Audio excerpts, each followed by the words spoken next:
on July 3rd, 1991, the Terminator came back.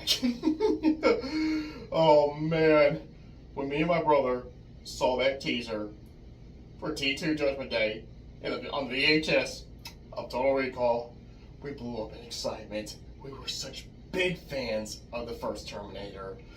And then we saw that T2 Judgment Day, heard him say, "I'll be back." We were going crazy, but of course at that time, I didn't really know what Judgment Day was, and we were like speculating, what is Judgment Day? And I think my brother said maybe he gets a job. Because the only judge I was aware was a judge in a trial. But yeah, Judgment Day was in the Bible. They even mentioned it in Ghostbusters, but I guess I never really paid much attention to that conversation that Dan and Ernie's characters were having, Ray and Winston. But oh man, we were waiting, and we started seeing the TV spots. But then we learned that there were two of them. And I'm like, wait, what? Okay, one is to kill, the other's to protect. And I'm like, wait, who's who in this?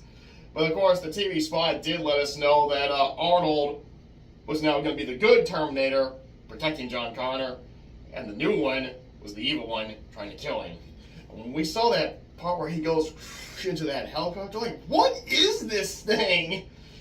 And then we saw the movie. The opening credits, the robots, the lasers. It didn't last long, but it still was awesome. Then he goes and gets his clothes. We finally meet the T-1000. We get to meet John Connor. We get to meet Sarah Connor. We find out she's in a mental hospital. John is a bad kid living with his foster parents, driving them nuts. And oh goodness. We then find out there's this robot is made out of liquid metal. Of course, that's later on, but still, when the hallway shootout, that gun. Oh, I got that. And then we see all those bullet wounds. They seal back up, and then they fight.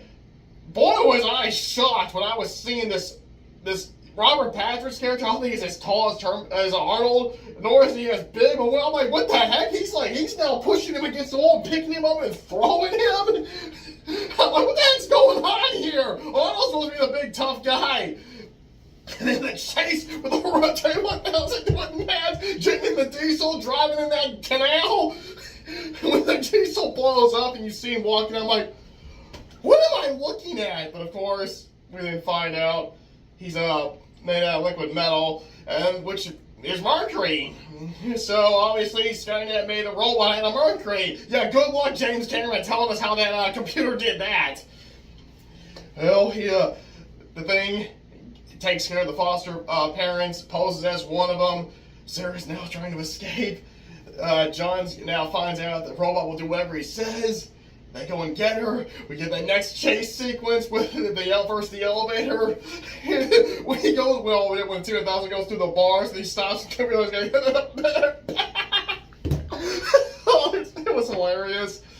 And all that chase scenes, however, my brother does criticize that the gun that Sarah's using really doesn't seem to be doing anything. I kind of agree with that, but I can understand why they're shooting at it, so it still makes sense. And he has those crowbar arms. He's got the sword arms. He does the spiked fingers. He's so cool. He's so awesome. He gets a motorcycle. They go and gear up. Sarah wants to prevent everything. She tries to kill the guy we created wants to create Skynet. But of course, we then find out that even if she did take him out and he quit, someone will just carry on his work, so they have to get rid of everything, including the arm and the chip from the first Terminator. And they go to that place.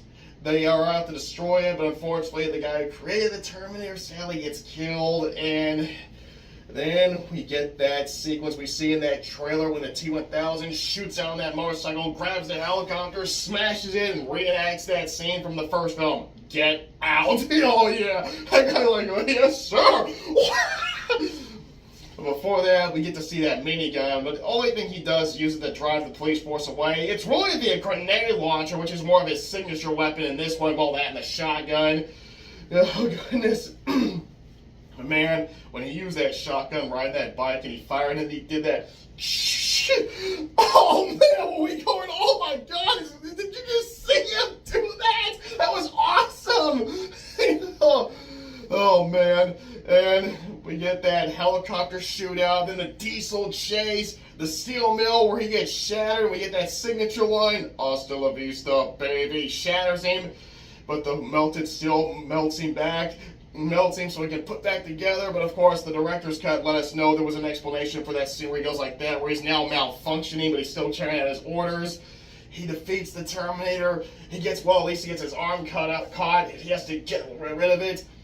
And then he gets him with that pipe after he hurts Sarah, but he always splits him, but he just does the back kick, pulls it out, beats him, and stabs him all the way through. But of course, after smashing that thing on him so many times, I'm just getting blown away in that theater. I'm getting blown away. Then we see Sarah do that shotgun, which everybody I know was mimicking after they saw that. But of course, she runs out of shells, and then whenever it's when she's out, he just lifts up and does that. But that's when the Terminator shows up, uses the last bomb from the grenade. He falls in the molten steel. I will admit I was a tad bit confused how this killed him because he's already liquid metal. I'm like, how do you melt liquid metal? But it did the trick. He does all those malfunctionings, all those multiple heads, and that scream. Then he's finally gone. Then we get the scene that at that time ruined this whole movie for me. Now, if you are curious what one of my thumbnails showed me crying like a baby, because that's exactly what happened. When he lowered himself into that steel, I erupted in tears. I cried. I left the theater crying out that movie sucked because I was just so sad that he did that self-sacrifice. At home, Mom was holding me in my room as I sat in her lap, holding her, crying my heart out. After that, I kind of was in the habit of avoiding the ending. When we went and saw it again, I left the theater and went and played the Street Fighter 2, the World Special Championship Edition.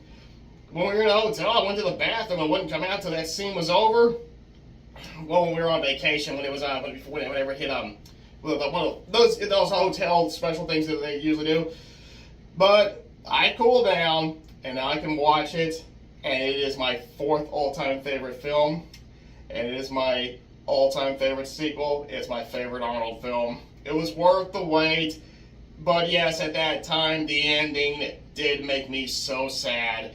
And at that time, yes, I hated the ending. I loved everything else. I just hated that ending, but fortunately, I did cool down and accepted it.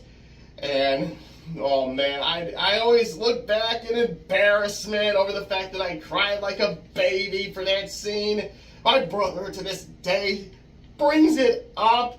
And when I have my hair all long, I'm over watching, he goes, you cried, doing the old hair rub and everything. Yeah.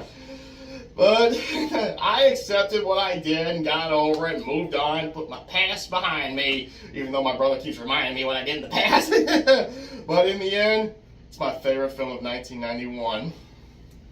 Oh goodness, no sequel has ever topped this.